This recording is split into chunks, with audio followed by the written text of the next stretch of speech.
This is Tales from the Pros, where business leaders and influencers share their stories of inspiration, struggles, and successes. And I'm your host, Michael Giorgio.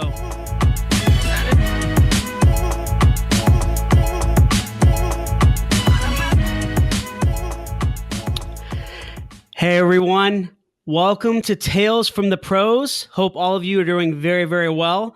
This is Michael Giorgio, your host and co-founder of Imagine Ovation here in Raleigh, North Carolina on this beautiful 75-degree weather day. I have an awesome guest with me here today, and he is the content marketing expert and keynote speaker, Michael Brenner. Michael, thank you so much for being with me today, man. I appreciate it. Michael, it's a real pleasure. Looking forward to talking to you.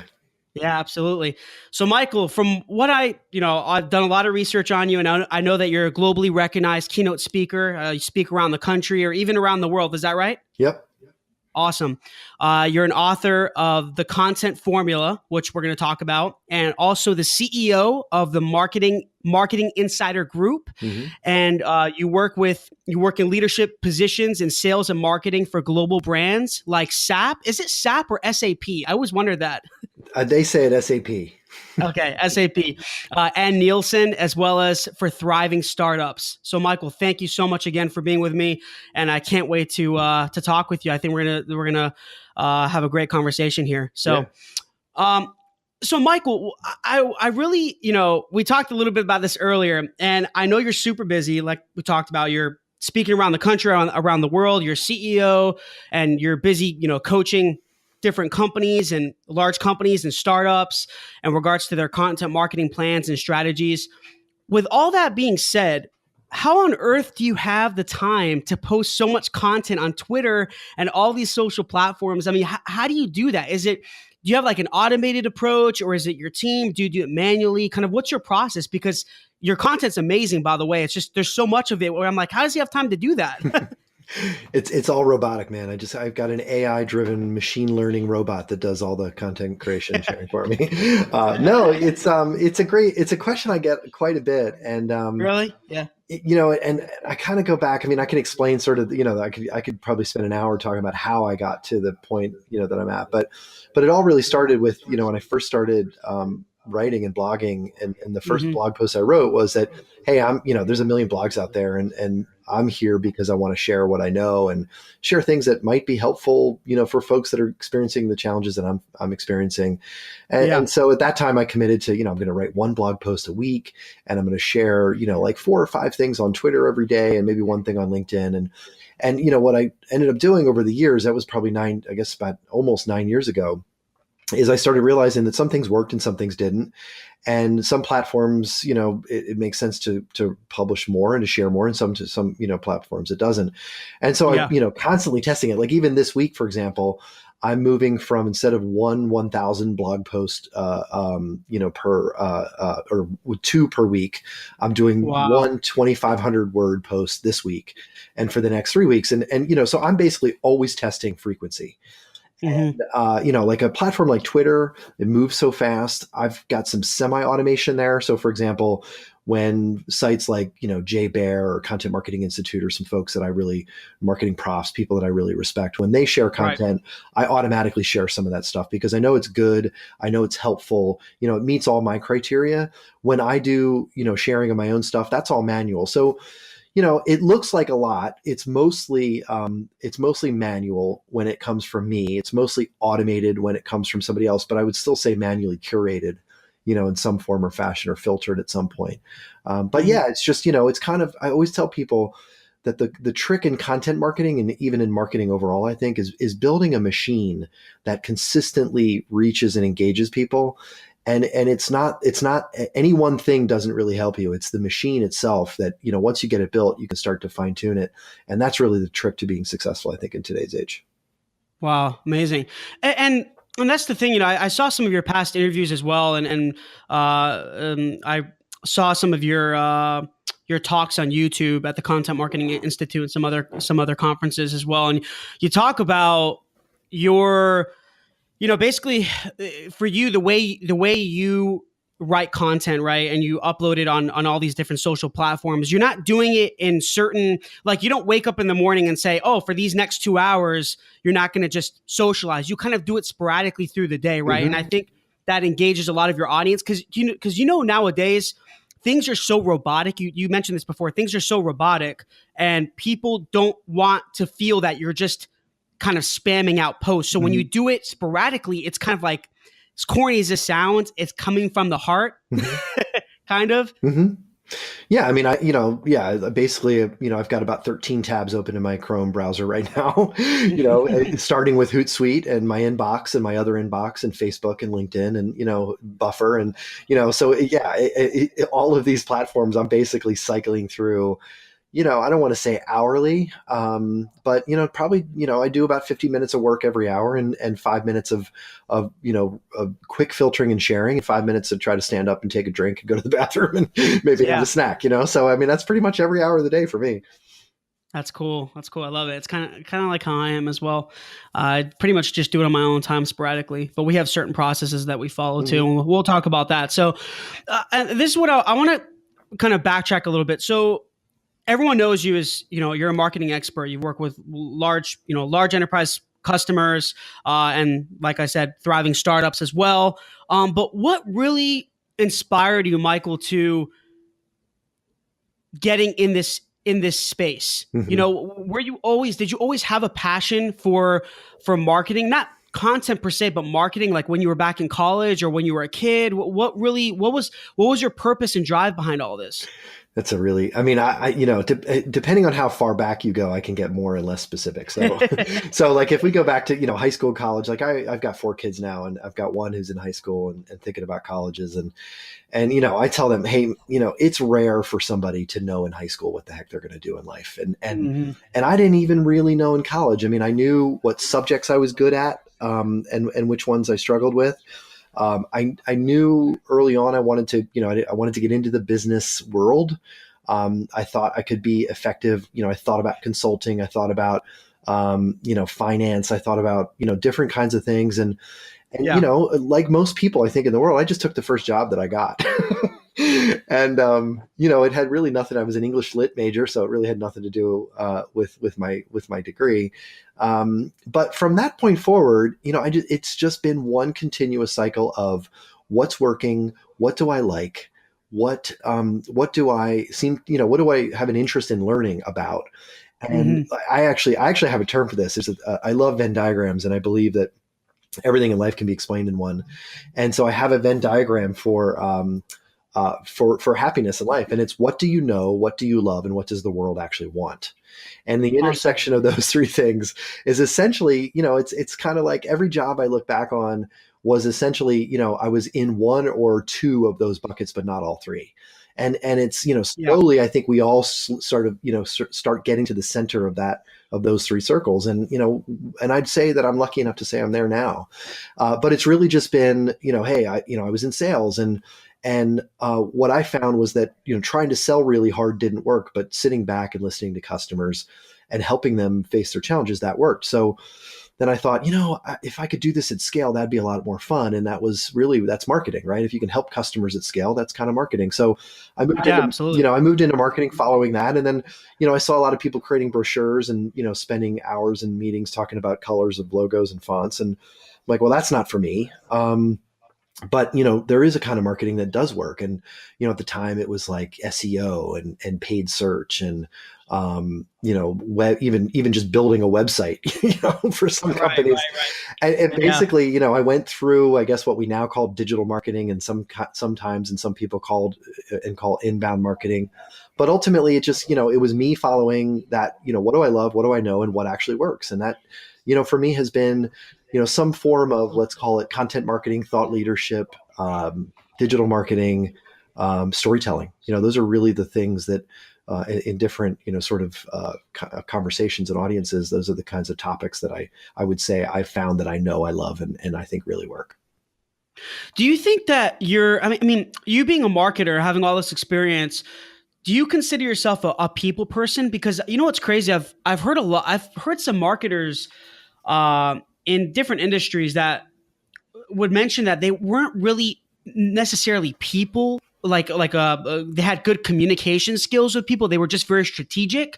I don't know if I completely agree with that. Like, I mean, do you consider yourself a people person ever since you were little? Yeah, I mean, absolutely. Yeah, me too. and I want to like almost actually kind of say that I'm actually an introvert, which is it's not somebody who's shy, right? And that's one of the things that some people think, that introverts are just shy, and although I was very shy as a child, um, but I have a brother who's an extreme extrovert, and and he loves people as much as I do. He just has a different way of essentially getting energy.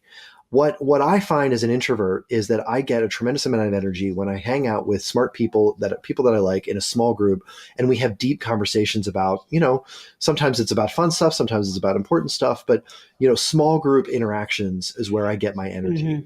Hmm. Interestingly, and I love to speak on stage. A lot of speakers like me are introverts, and it's and part of it is because I think we see the audience as an individual. When I'm on stage, I'm connecting with one person in the audience generally, or a few that I think Right. might be interested and might need to hear what I have to say. I don't see a mass of people. I think for extroverts, it's a different experience. I think, they're sort of feeding on the energy of the crowd. For me, it's really a personal connection. And so, yeah, I mean, I absolutely thrive, in the thought of being able to help people. And it's what, got me into marketing and got me to where I think I am today.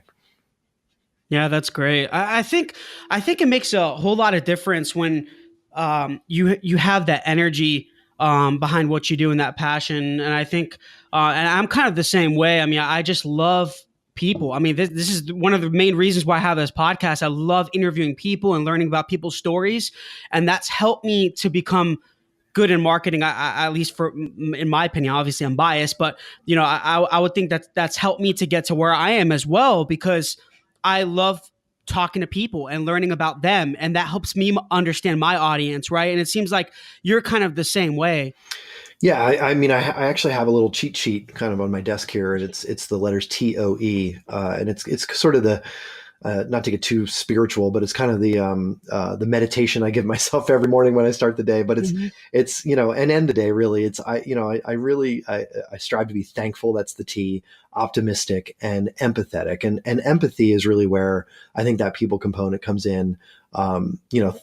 Being thankful and optimistic helps me to be humble and sort of a positive force in the world. But the empathetic empathy part is something that comes naturally for me and always has. I'm a Mhm. middle child, and maybe that's part of it.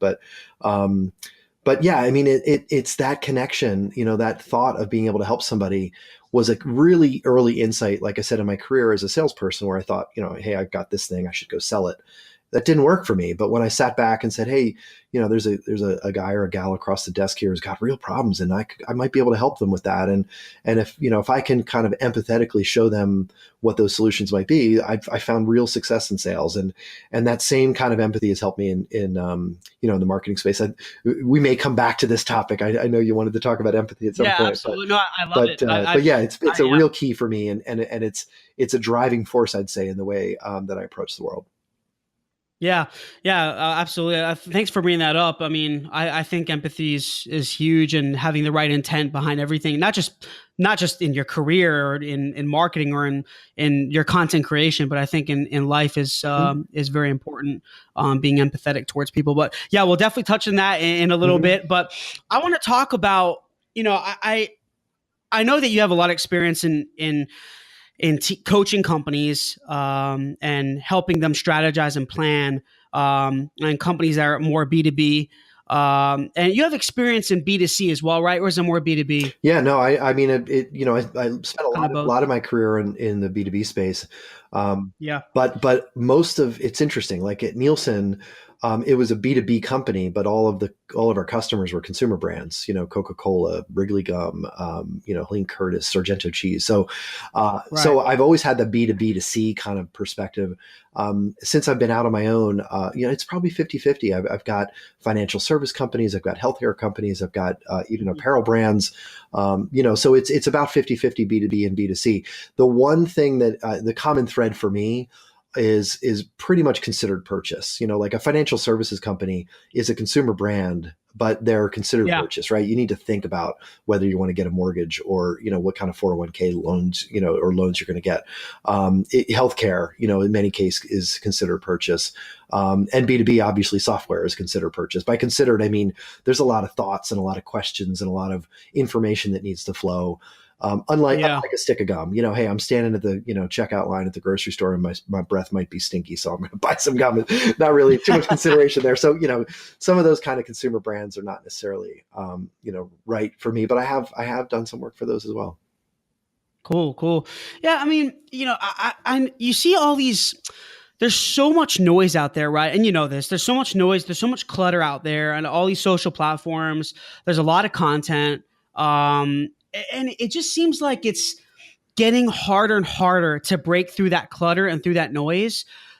What do you consider like good content for B2B companies? Mm-hmm. What do you consider good content and bad content? I mean, I think a lot of people can really learn, these marketers that are writing content and distributing content for their whether it's a small company or a large company, it doesn't matter. But whether they're, I just kind of want you to provide some type of formula or Mm-hmm. something that's going to help a lot of people in regards to their good content or bad content. Yeah, I love this question, and by love I mean hate.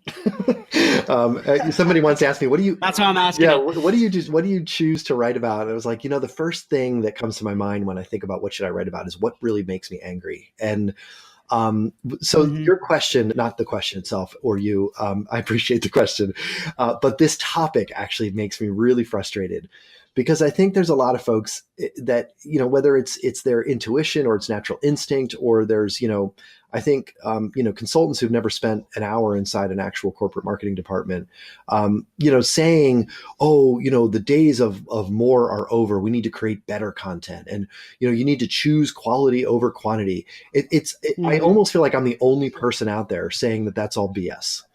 And not that they're wrong. And what I mean by that is I would never recommend somebody to create crappy content. But my point is that we do live in a world where there's a lot of noise and there's a lot of content, and it's only increasing. Absolutely. But what most people miss and forget and maybe don't realize is we also live in a world where we're consuming more content. And and the kinds of content that we consume is a knowable thing. Like if you set out to learn what kinds of content resonate with your audience, you can learn that in the digital world that we live in. And there's free tools that I use with my clients all the time. And I was just with somebody last Thursday, and their minds were blown because of a free tool that anybody can use to tell you exactly what questions your customers are asking. So my answer, the formula, and the reason I get so mad is because everybody's like, don't create more. Well, no, the answer is you need to be the best answer to your customers' questions and answer as many questions as you know the answer to. So don't tell Yeah. people to stop creating content. You're gonna be left behind.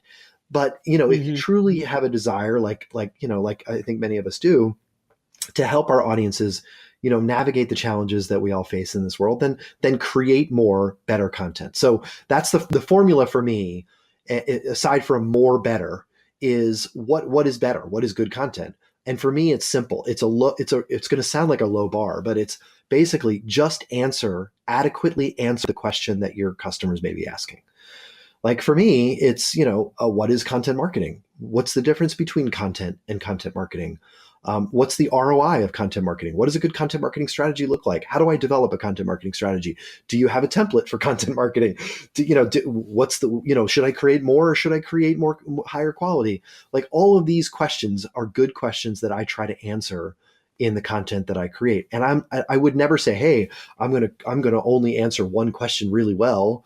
No, I'm going to try to answer as many of those questions as I can, as well as I can. The other analogy, and if you'll allow me, Yeah. because I Sure. think analogies help.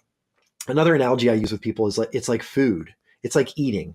Like you would never tell somebody, hey, only go out to one restaurant in the next 10 days. But go to the best restaurant in the world. You would never tell that to somebody. We eat every day. We eat sometimes 3, sometimes 7, sometimes 10 times a day. Sometimes that Yeah. stuff we eat is, it's a bag of chips, and sometimes it's a really good steak from a great restaurant. The bottom line is that we're eating regularly every single day, and we're choosing different levels of quality every time we eat. So as a brand creating content, we should seek to create as much content as we can that's not bad, right? No one seeks to create a meal that stinks. No one seeks to go out and eat a meal that stinks, right? So make it edible. Make it a good answer to a decent. That's a great analogy. I love it. Yeah. So it's like, hey, don't create stuff that makes people barf, but but so make it edible and make as much of it as you can, and every once in a while make it great, and that's, I think, the formula for great content.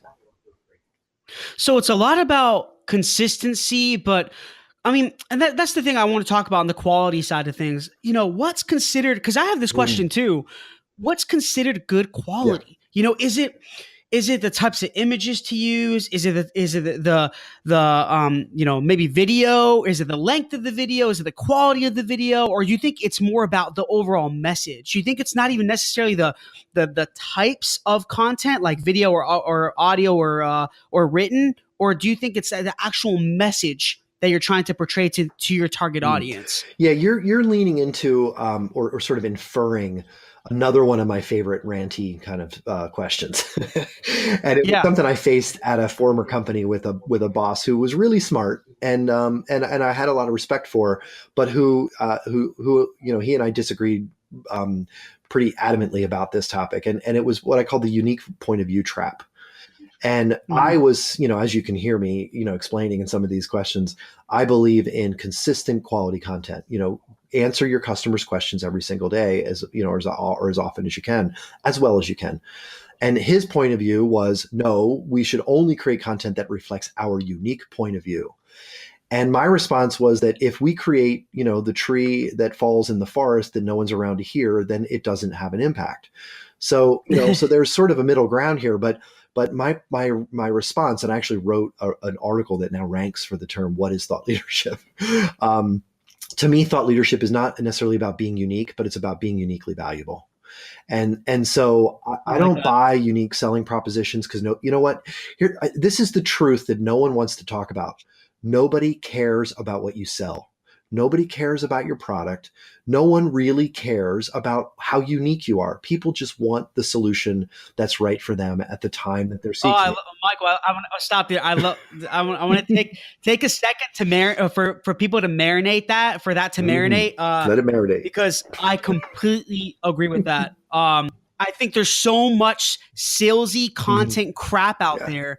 And you could tell from the passion of my voice, right? Because you see so much of this out there all over, especially on Facebook and Twitter. And actually, me and Jay Bayer talked about this a few weeks ago. There's so much salesy content. It's unbelievable. And anyways, sorry for interrupting you, but I thought I wanted to just take a second for people for that to kind of marinate, because I think people need to realize that you don't have to just directly sell something through your content. You can do it indirectly. You know what I mean? Absolutely. So, and again, it's about, awesome. we choose the brands who we believe are uniquely valuable, not the brands that we think are just unique. Like, no one says, hey, I'm going to go buy that, buy that piece of software because it's really unique.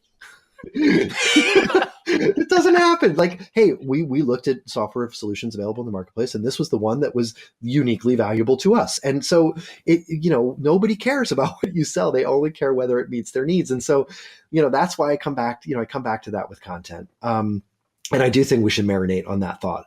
It's also true with content itself. And I do a lot of coaching with executives who want to become spokespeople and want to become thought leaders and want to become recognized in their industry as experts. And they, a lot of them, and I was in the same boat, a lot of them really fear that first post that they're going to write, because they're like, oh, every word is going to, potentially damage my reputation. And I have the same conversation with them. Nobody cares about whether your post is 500 or 535 words. Nobody cares if, you have the greatest picture, to support your content in the world, as long as it's not, stolen or copyright infringed. There's a bar we have to get over. After that, people are just really, asking the question, is this, answering a question I have, solving a problem that I have, or entertaining me in some way. And that's really it. So yeah, I think these are all counterintuitive things. We'll get to that. I want to get to that later, but I think the secret to success in marketing is often these counterintuitive realizations that, if we just let go of that natural instinct to want to sell all the time and open up and be real people, we can actually engage at a lot higher rates. That's awesome. I love it. Absolutely love it. And when you coach a lot of these companies, they probably ask you, "Hey, Michael, I want a marketing plan and I want a marketing strategy," or they probably ask you for one or the other. Do you kind of specify what they need exactly? I mean, because I know there's a difference, and I saw a post on your Mm-hmm. Twitter about this. Really, the differences between a marketing plan and a marketing Mm-hmm. strategy. Can you touch on that a little bit? Yeah, well, that was my first. This is my first test in the 2,500 word blog article. So it's a question. It's a question I get all the time. What's the difference between a strategy and a plan? And interestingly, and this is something I learned when I first launched the business, thinking that I was going to be doing a lot of work with brands that needed help with their strategy. And when I went out and I started talking to folks that I knew and people in the industry and prospects and leads, a lot of them said to me, my job is to develop the strategy. I don't need you for that. I need the plan. I need the tactics. I need the execution. And so, what I learned very quickly was, well, okay, let me see it. Oh, well, it kind of sits in different places. It's in my inbox. And, I gave that presentation. It's confidential. The bottom line is everybody thinks they have a strategy. Many people think they own developing a strategy. And so few people have actually written it down. So few people have actually documented it, shared it with anybody, and gotten approval on it. And so, that's one of the main differences. One of the main key differentiators to successful marketers that I see is that they've got a strategy that they've not only thought about, but that they've identified and they've documented it. And then they've shared that. They've gotten approval from their boss and they've shared that with their teams to gain alignment of, strategy. Many people, there's a lot of analogies on strategy. And, for me, it's just, hey, where are we going? And how will we know we got there? It's just simple things like that. Like, what is the goal and how are we going to know we achieved it? So is that kind of more based on analytics and research, you think? Or is a lot of it just? Yeah. So for me, I would think so, right? mean, I spend when I do a strategy, when I work on strategy with clients, I use surprisingly few inputs from them. And the reason I do that is I say, listen, I want to build a picture of the world according to the world, not according to you. And, according to your customers. I want to present back to you a mirror image of what you look like to your customers, not what you think you look like. Right. And then start walking through the strategic framework steps of getting to a defined strategy. And so I always say that there's a certain magic that happens when we do that. I start with an assessment of sort of like, here's what good looks like, here's what you look like, and here's the gap and how we can fill it. I mean, that's basically it. And there's always a certain magic that happens in the rooms where I present that kind of assessment, where senior people, mid-level people, junior people, and mostly the newest people are like, jumping up and down in praise of what we're talking about. But the magic is that there's alignment in that. It's impossible to disagree with it. It's not opinion, it's fact. And so it's definitely research based. And again, back to this digital world we live in, it's a knowable thing. Like, I can tell you what your your online share of voice is.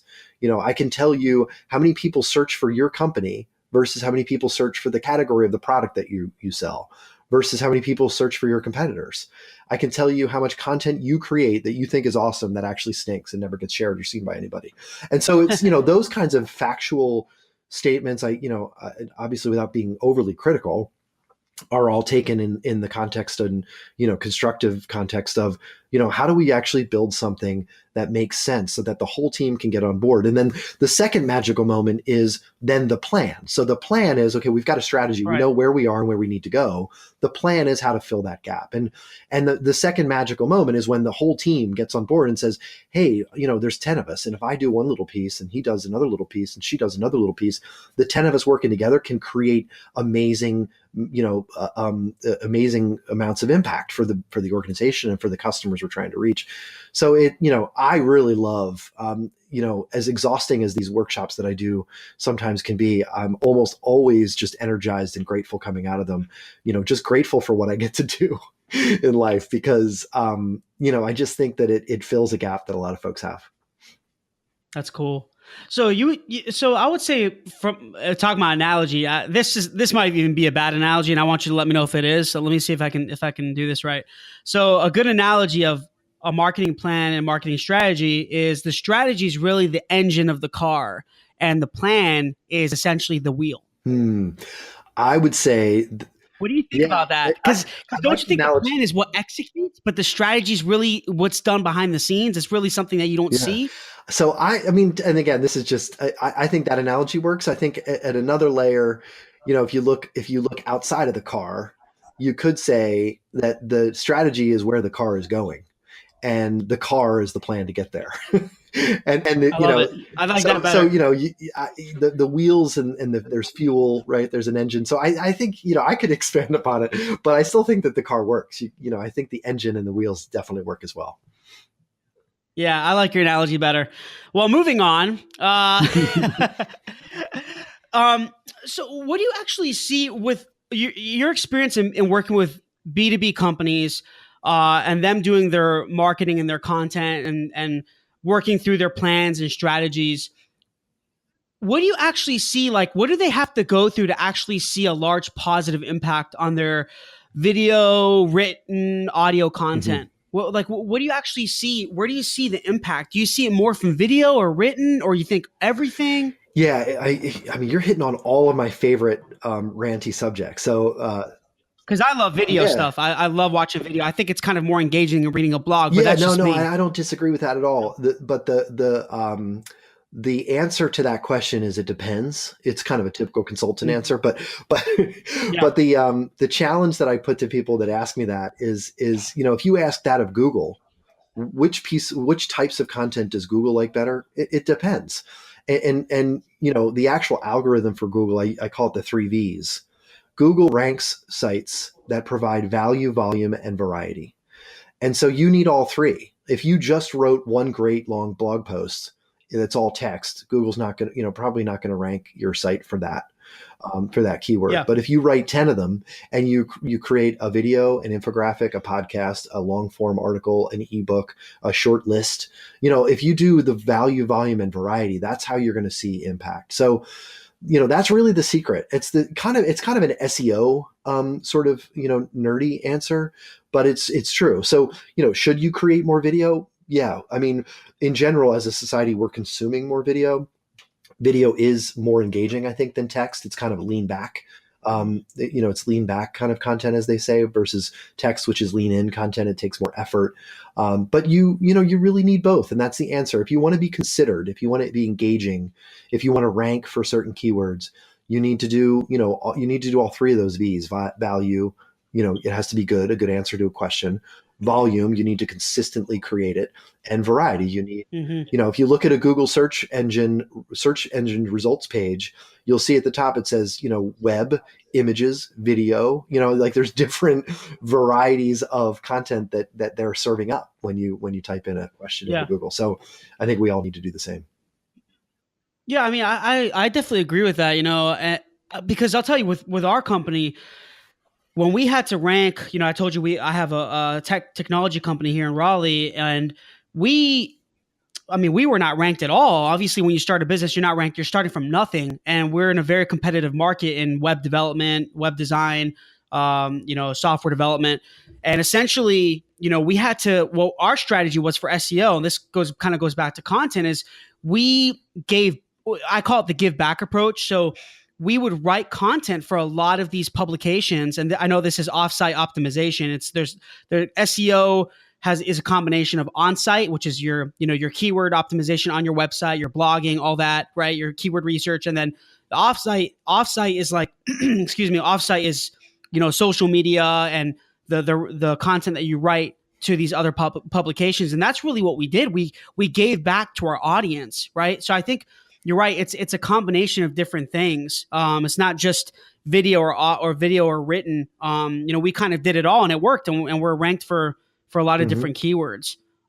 So I think that's cool. It's good to kind of get that reassurance. I'm sure a lot of people have that question. And what do you think about? I want to jump to a little bit of regards to paid content. So Facebook, when they went public, right? It was a lot easier before they went public to get to basically be seen. But now you'll see that it's a lot, at least from what I think, it's a lot harder. And me and Jay Bayer were talking about this a few weeks ago, that once Facebook went public, obviously they're, they want to make more money. They're I get it. Trust me, I understand it. But the thing is like, do you agree with that? What do you think about that in regards to paid versus organic content on Facebook or even some of these other platforms? Yeah, this is another, area where I think I have a different perspective maybe than some other folks. And, and I love Jay. I've talked to him a lot about this. And, I think what happened is there were folks who got onto Facebook back when you could and be successful with that. And then they saw their success diminish and they freaked out.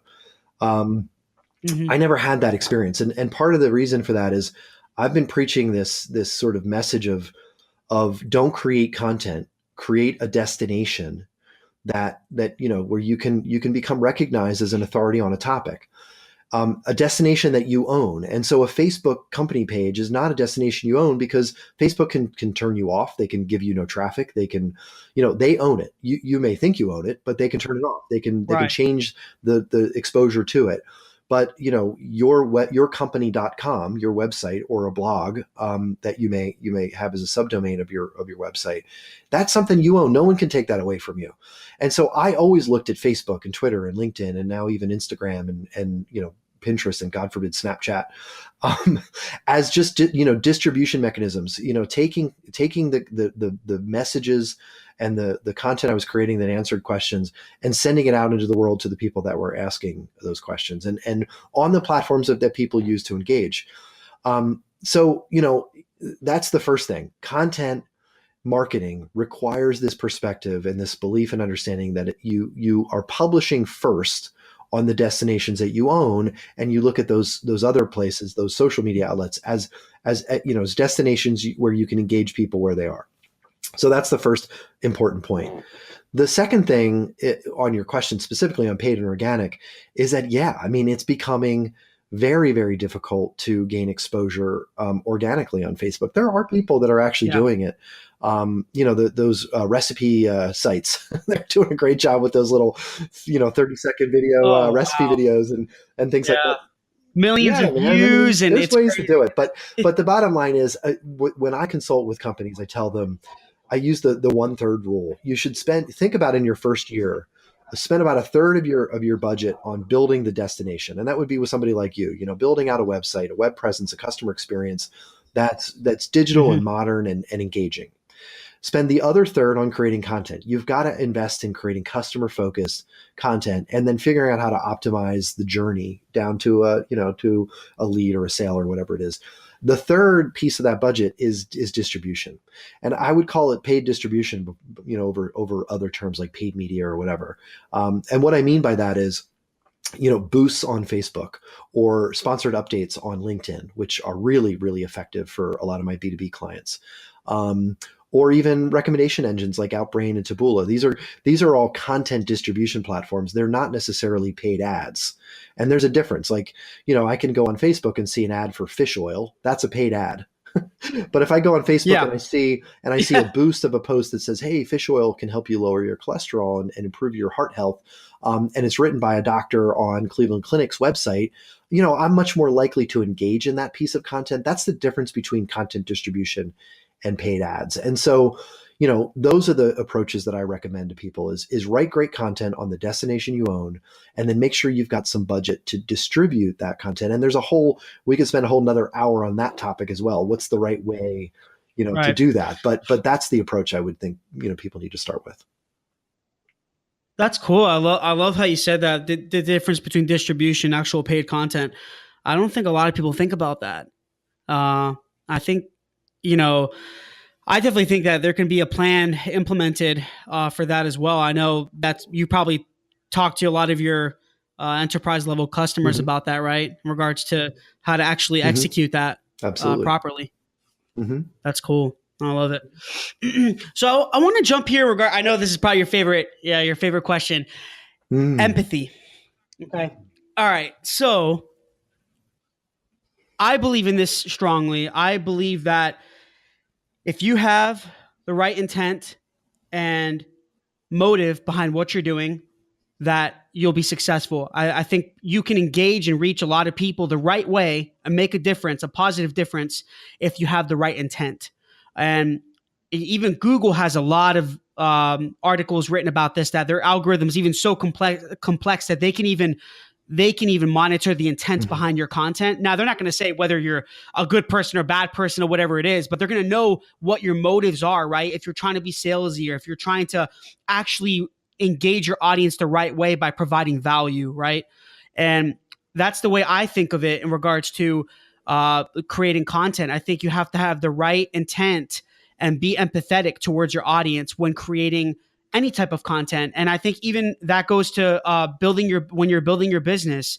That goes to when you're trying to even sell a customer. I think you're not doing it just to make a quick buck. You're actually doing it to Mhm. help people. What are your thoughts on that? Yeah, absolutely. I mean, we mentioned this earlier. It's a guiding, sort of principle for my whole life and career, obviously. But it also happens to be stuff that it be an approach that works, and that's the thing. So Yeah, and I wrote a post on LinkedIn. And it was empathy is the counterintuitive secret to success, and kind of the talk track or the thinking, the step by step thinking there is. One of the first questions I asked as a marketer was, why do we create so much stuff that stinks? Why do we get asked by our product teams to create product content and brochures that nobody wants to read? Why do we get asked by executives to throw our logo on a billboard on the side of a highway that no one really gives a crap about? What is the reason for that? And what I learned what's the is reason? that Yeah, it's a natural instinct, right? So that's kind of the empathy part. Like, I tried to empathize with these requests that I knew for stuff that I knew wouldn't work, and tried to understand them. And what I realized is it's our natural instinct as human beings to do that. And the analogy I always use is, I don't put pictures of what I look like when I first wake up in the morning or after a bad, night out with my buddies. I put the pictures of my kids when they look really cute and they're having fun, and pictures, selfies of me and my wife at on a tropical vacation when we're tan, and we've got margaritas in our hand. Like, we always want to present the best picture of ourselves. That's our natural instinct to right. do that as human beings. And it's the same, it's true for us as professionals as well. The executives and every person, and we love our companies, we even love our products, many of us. And so it's counterintuitive empathy, because we have to resist that natural tendency to promote what's great about what we do and where we work and what we sell, and we have to resist that natural tendency, and that's where empathy comes in. So it's empathy for our customers. Hmm. We have to ask, what do they care about, and what are their challenges? And it's interesting too, for many companies, the mission statement of the founders of companies often are very empathetic. Yeah, The I've greatest noticed that too. innovations in the world started by a really unique perspective on a customer problem. And it was the understanding of the problem that led to the unique insight that drove the solution, not, hey, I'm going to create a widget today. And so I often challenge companies to go back to that founding sort of mission. In my workshops, I actually force my teams to define a content marketing mission that's really truly empathetic. But then the next question is, okay, well, how do you sell empathy? How do you sell the power of empathy to executives that don't have any? And the bottom line is it Yeah. works. And I use another Venn diagram, and the Venn diagram is pretty simple. I use this in probably every presentation I've ever given in the last 8 years. On the left-hand side is that natural instinct to talk about what we sell, what we know, what we love, our products.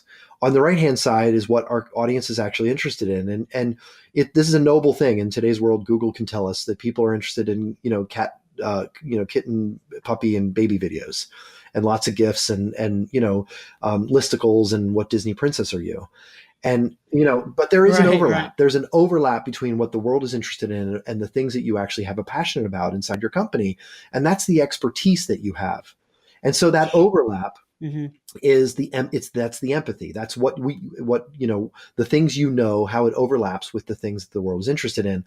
And when companies create content around their expertise as opposed to their products, it actually engages their audience, and that engagement drives conversions, and that conversions leads to sales. And so the answer to how do you sell empathy to executives that don't have any is that empathy works. And the content formula, the book that I wrote, actually talks about the mathematical formulas that identify how you can kind of answer that question for executives that maybe don't have empathy and don't think their job is to care about customers. You can show them that it actually makes financial sense to do so. And not just in a 10% improvement kind of way, but in a 300, 400, 500% improvement kind of way. Yeah, and I completely agree with that. I think we have to really focus on our audience and ask Mm-hmm. questions about them, right? Focus on them instead of ourselves. I know sometimes we get caught up in ourselves and how we're gonna be successful, how we're gonna make money, but it's Mm-hmm. really about them, right? Because if without That's them, right. then we're nothing, right? So we have to focus on our audience and how we're gonna provide value to them. And what's kind of cool is that just over the years of experience and in building applications and websites and so on, we've learned as well as a company that you're going to basically increase the amount of money that you're going to make on your, for example, your website. If you talk about like the conversions, you're going to increase conversion rate when the content is focusing on Mm-hmm. on your actual audience. Because you notice you go on a lot of websites, right, and it keeps Mm-hmm. talking about them. It doesn't talk about their audience. Yeah. Isn't that crazy? It's always talking about themselves, their own products and services, what they offer to people. Never actually, they don't say the word Mm-hmm. "you" in their content on like their homepage and on even on their blogs. Mm-hmm. It's always about themselves. And there's a lot of statistics uh, written that say basically that it's higher if you talk about your audience Mm-hmm. instead of talking about yourself. Sure. Yeah. The less you Be talk pretty about cool. yourself, the more engaging you become. It's just about as simple as it can get. So this leads in my next question. You talked about return on investment from having good content. So part of that is being empathetic. Do you consider any type of funnels through content at all? You know how there's a lot of these funnels, like there needs to be beyond intent and empathy and having good quality content. Doesn't your piece of content Mhm. have to lead somewhere, or what do you think Yeah, I about mean, I that? actually use the funnel. I actually kind of advise people not to hate the funnel. There's been a lot of hate in the marketplace on the topic or the metaphor that the funnel is, but I was kind of, yeah, and I Yeah, lead no, people I back heard. to the reason why the metaphor exists, and the metaphor exists. And again, I could tell you the answer to this question on any product category in about 15 seconds. The funnel exists as a metaphor to show us that there are more people in the beginning stages of a buying journey than are at the end. And so that's why the funnel metaphor exists. There's a lot of people that are starting out. There's less people that are in the middle Mhm. trying to figure out how to get it done and what providers to look at. And then there's a good proportion of those people, a small percentage of those people that actually go and purchase something. And so, I always use the sort of a shorthand version to say for every one person who's interested in buying your product, there's 100 people that are entering the buyer's journey with a question that you can answer. And for for every one person who's interested in buying your product, there's about 10 people that are deeply involved in understanding how to solve that problem, and you can answer those questions. So for me, the funnel exists as an appropriate metaphor to just simply force companies to think about, do they create 100 pieces of early stage content for every product visitors that comes to their website, or every product piece of content? Do they create 10 times more content for every piece of product content that they have? In most organizations, it's flipped. It's 90% of the content is product, maybe 8% is middle, and 1 or 2% is customer focused content. They've got it reversed, and that's the problem with most marketing, with most content approaches today. Mhm. So do you think it's counterproductive if a company distributes or company or person distributes content that doesn't really lead it, it'll just kind of lead back to their blog. It doesn't really go anywhere after that. You think there needs to be some type of call to action or a conversion tool or something? Or Yeah, no, yeah, and what do I you think think the about point that? of the funnel, the point of the funnel I use is you need to create content for each stage of the buyer journey. And if you do, you'll naturally lead people from an early stage question to a middle stage question to a potential product, answer. But you also need to, that's from a content perspective. You also need to do that by type. And so, like a listicle or Yeah. an infographic or a short video, explainer video, logically leads to maybe an ebook that somebody might download and have to give you their email address for. So it's not just content types, but content topics as well. And if you map those each to the buyer's journey, you're going to get people, I almost hate to say it, but it's not like you're forcing people through the funnel, which is why the funnel analogy is really awful. But they will naturally self-serve down the funnel. They will move from an early stage. If you're answering all of their questions from early to middle to late, they will move on your site. You will be the provider of the answers to those questions by stage. So they'll naturally, organically move down the funnel. But in some cases, it Mhm. requires a change in approach and optimizations and testing, obviously, to the types as well. And that's why, I usually work with B2B companies on creating things like ultimate guides or buyer's guides, because those are folks that are really interested in solving the problem and are really good, highly likely, leads to turn into sales. But nobody's going to land on your site to download your buyer's guide unless you answer an earlier stage question first. And, so maybe sometimes starting at the middle is a good place to start. But when you do that, you have to answer all of the questions at each stage. And so, by starting in the middle, you kind of force yourself back to the beginning, and then you end up in the end. So I don't know if that made sense in speaking to it. Visually, I No, it can makes show it when sense. I'm pointing at the funnel, but that's really the trick is, get make sure you've got content at each stage of the journey, and by topic and by type. Yeah. Understanding the buyer's journey. I know you spoke. I saw your speech on. You basically showed this diagram, and I think it was the Content Marketing Institute. You've probably spoken there many times, Mm-hmm. right? They had this conference, and you talked about that. I thought that was pretty cool. Yeah. So, where do you think content marketing Mm-hmm. is headed, Michael? Do you think because technology is evolving, artificial intelligence, automation, Mm-hmm. video is evolving every single day. It's very hard to keep up with, in fact. But where do you Mm-hmm. think it's headed? Do you any trends? So, it's funny. Like I've done predictions every year, and I used to actually write a post on predictions, and I've kind of stopped doing it because the predictions I've made in each of the last probably 8 years, many of them haven't really come true. And so I've Mm. found myself recycling ones. But so I'll go back just one year, 2017. My predictions were basically the content would need to become more visual, more personalized, and more human. And what I meant by that was, visual, we're consuming more visual content. So video is important. Video is also very difficult for many brands to kind of wrap their hands around. Personalized in Yeah. the distribution, the best newsletters that I get are newsletters from companies that have looked at the content consumption patterns that I've had with them or in other places on the web, and they deliver something that's really right for me. Um, Business Insider uses Sail Through as one example of a company, a media company, and a technology provider that provides that kind of personalization. One Spot is a company that I've done some work with that does content personalization, on your website, in your email, as well as off domain, meaning, Michael, you might be on, CNN, but you'll be seeing an article from my website because I knew you were there at one point.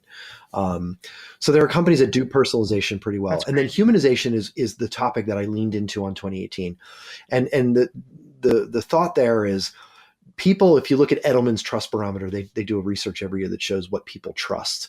And it's probably no surprise that media Hmm. organizations are being distrusted. Political, politicians obviously are being, certainly not trusted.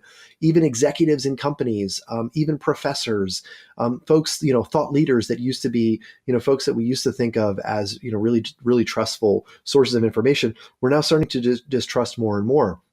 Who are we trusting? We're Hmm. trusting, Hmm. typical employees of a company, people who are just like me, my friends and my family. And so when I talk about humanization, what I mean is that The days of like reaching a million people with a Super Bowl ad, the days of that having real impact are over, because we don't trust ads. We don't trust messages from big brands. We don't care really even so much about spokespeople or CEOs or politicians. But when somebody Right. that's just like me, a fellow employee, another professional in the world, sort of shares the content, shares the expertise that they have, those are messages. That's content that we're actually trusting more and more. In fact, Edelman said it's up almost 25% in the last 5 years. The amount of trust we have that's in content coming from Oh people man. just Yeah. like us. So humanization of content is one of the big trends that I talked about in 2017. For 2018, and I don't want to go too long on this question, but in 2018, I've kind of combined some of those things, and I've said that marketing actually needs to take on culture. In order to create personalized and humanized messages, brands need to activate their employees. And in order to do that, you need to have a culture of employees that want to actually share what they love and what they know. And so that's my big prediction Mhm. for Yeah. content in 2018 is marketers need to start taking on culture inside their organizations, and thinking about talent management, employee engagement, and some formerly thought of HR type topics, because the only content that's going to work in the future is content coming from somebody who's just like me. That's awesome. Hmm. Yeah, I appreciate that. That's some great insight. I love the Hmm. humanization factor. I think as you see a lot of even just watching TV, right? And there's so much. I think that we need to really add more trust. Hmm. There's not enough trust. You know what I mean? I think by going back to the empathy and motives for what you're doing, people can trust you, and if they can trust Yep, you, they're going to trust your content. that's it. At least I think. So Hmm. that's pretty cool. So yeah, I know you have a book, Michael. Tell us a little bit about Yeah, your so I book. already mentioned it's the content formula. It's co-written by myself and Liz Bador, who was a former colleague of mine at content marketing technology company called NewsCred. We were both working together, and we did a webinar. It's kind of the funny story behind it is we did a webinar with 200 slides on math. And the reason for that was the biggest question we were getting from CMOs and marketers was, what's the ROI of content? And we always had good answers, but it never seemed to resonate. And so finally we said, we're going to do a webinar, and it was an hour long. We had 200 slides, and we're like, no one's going to come to this thing. No one's going to like it. And we had like 1,000 people register, 900 showed up. We had 15 people comment that we should turn that, sort of content into a book. And so basically that's what we did. We kind of, flipped it into a self-published Amazon book within about 3 months. And it jumps right to the top of the marketing bestseller lists within a month. We've got we're kind of a big deal in Japan, by the way, in case you were wondering about content marketing across the world. Japan is really into the content. Yeah, Yeah, I'm huh? not so sure if we're a big deal Wow. here in the United States, but Japan. I Why is just that? think Why that Japan? and I knew this from my days at SAP. I think China and Japan and many Asian countries, Southeast Asian countries, are kind of ahead of us when it comes to content. Talk about noisy worlds. I mean, think about all the content Huh. flying around. All the folks that are on active and social in China. So they're kind of getting content Yeah. marketing and figuring out the need to define ROI before even we did. But anyway, so the book was basically like, hey, you can't read this book and not know the answer to the question, what's the ROI of content? And we talk about how to build the budget and get define a business case that executives will buy into, and then get down to the brass tacks of Hmm. actually measuring it with real math. And so that's the book. It's a practical book. It's not going to win a Pulitzer Prize. It's not going to inspire you to go and create your next TED Talk. But if you're struggling with the question of not just content ROI or content marketing ROI, but marketing ROI overall, then it's a quick plane ride read that'll hopefully answer that question for you. Cool. Love it. I'm actually might even see if I can buy it on. Mhm. It's on Amazon, and where Yeah, else is if it you being come to distributed? marketinginsidergroup.com, you can get a PDF version that you can download for half price. So, I'm kind of trusting my audience Cool. not to share it out after they buy it, but it's there's so much good stuff in there that I really want as many people to see it as we can. So we decided to go with that offer. Awesome. Michael, so what advice, just to kind of close things out here, what advice would you really give to B2B marketers so they don't make the same mistakes that you've encountered from you coaching and teaching other companies? Yeah, I mean, probably the biggest frustration I've had is when I've worked inside bureaucracies, and I think just about everybody, I think every company I've ever worked in was bureaucratic to some extent. And so, Yeah. if I could go back and do it all over again, in every interview, I would ask the question, are you willing to support the ideas that I have to my boss? I would ask that question. Actually, I was interviewed by Huffington Post on this, the one question to ask before your next job interview. And because it's a real passion for Mhm. me, because I've had jobs that I've loved. I've had jobs where I've had more success than any time prior in my career. But I hated my job because I didn't really love my boss, and my boss wasn't supportive. And so nobody wants to go work for a bureaucrat, and there's so many inside companies, large and small, including nonprofits. Sometimes the politics are even expanded and amplified inside smaller organizations. And so that's my one piece of advice, Mhm. and it's not really marketing advice, it's kind of overall career advice. But ask your boss if they support their team and the ideas that they have, to the point where they're willing to build a business case and help, sort of support, visibly, vocally, publicly support new initiatives and new ideas that come from their team, as opposed to the typical management, manage and control style of, the CEO told me what to do and I'm telling you what to do. People just don't want that kind of job anymore. And maybe they never did, but I know I never did. And so that would be my advice. Love it. And I always ask these three, so I call it the three hows. Every single person I'm interviewing, they have something different. Well, actually, that's not true. Some are very similar. I've had some really different answers from some people I've interviewed, but I was Hmm. asked the three hows. So, how do you define failure?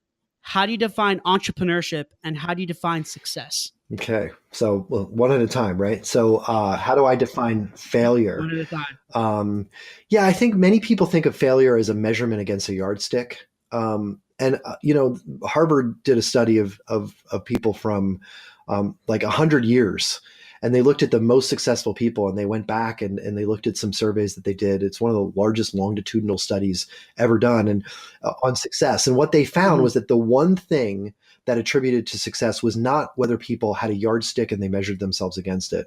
But it was really whether they defined a mission for their life. And this kind of gets back to some of the stuff we talked about here. So it's not whether you Mhm. wanted to become a millionaire and you are halfway there. It's whether you've defined a purpose or a mission for your life. So failure for me, or I would say failure to your audience, is not having defined that mission for yourself. It's not whether you've achieved the mortgage or the beautiful wife or the number of kids or husband or, whatever those sort of superficial measures that we typically think of when we think of failure and success. But that would be my answer. Failure is not having defined your purpose in life. Cool. Well, that's definitely a different answer than a lot of these other Cool. people that I've interviewed. So I love it. Love it. I like it how everyone has these Hmm. different perspectives. And what do you think about What entrepreneurship? is entrepreneurship? Yeah, I mean, I think everyone is an entrepreneur, and that's something that I think many people get wrong. Some people think that I'd love to go work for an entrepreneur. I'd love to start my own company someday. No, you are an entrepreneur. You've defined the path of your life. So whatever it has been up to this point, and so entrepreneurship, I think, is really going back to that previous question. If you've defined your purpose, are you pursuing it? And that's entrepreneurship. Is hey, the secret of life is what I know, what I love, and what the world wants. If you are chasing that, the answer to those three questions, and you find yourself getting closer and closer to the middle of those three circles, then I think you're following an entrepreneur's path. Beautiful. And Hmm. what about success? Well, I kind of answered it in the failure question, didn't I? So yeah, I mean, I think if I guess my first instinct is to answer that question to say that success is when you are able to actually live your life for other people. And for some of us, for me, it was, it's kind of, like I said, it's something I start my whole, every single day with, and think about how thankful I am, and optimistic, and trying to be a positive voice in the world, not just in marketing, but in everything that I do, and being empathetic. But so I think success is just being able to live for other people. and having the humility and the strength to be able to do that. When I see grumpy people, somebody cuts me off, and when I'm driving my car, I'm walking down the street, these are people that are just facing trials and tribulations, and they're self, obsessed. And when you have empathy, you can see that a little bit, I think, but we all get there at some point. And so success is being able to get outside of yourself and outside of your head, and whether it's live for your family or live for your spouse or live for your parents or people in need, whoever they may be. But that to me would be success. Amazing, man. I love it. Oh, this is all was so great. I think a lot of people can really learn from you and your insight and your knowledge, and this is exactly the reason why I do this. So I really appreciate it.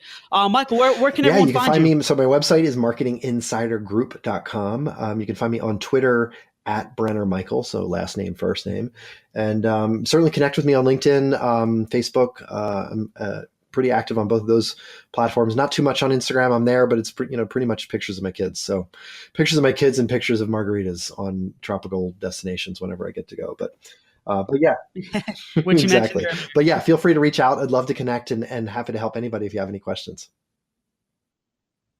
Perfect. Awesome. Michael, thank you so much, man. I really appreciate it. It was an honor having you here, and can't wait for this episode to launch. I think it's going to, like I said, it's going to help a lot of people. Thanks. So really appreciate it. Thank you everyone for listening. This is Michael Giorgio, your host on Tales from the Pros, and until next. Hey guys, thanks a lot for watching Tales from the Pros. Please subscribe to our YouTube page and also follow our social media. There are links somewhere around here, but we really appreciate it, guys. Thanks for all the support, and I'm going to be giving you awesome content continuously, and we look forward to seeing you soon.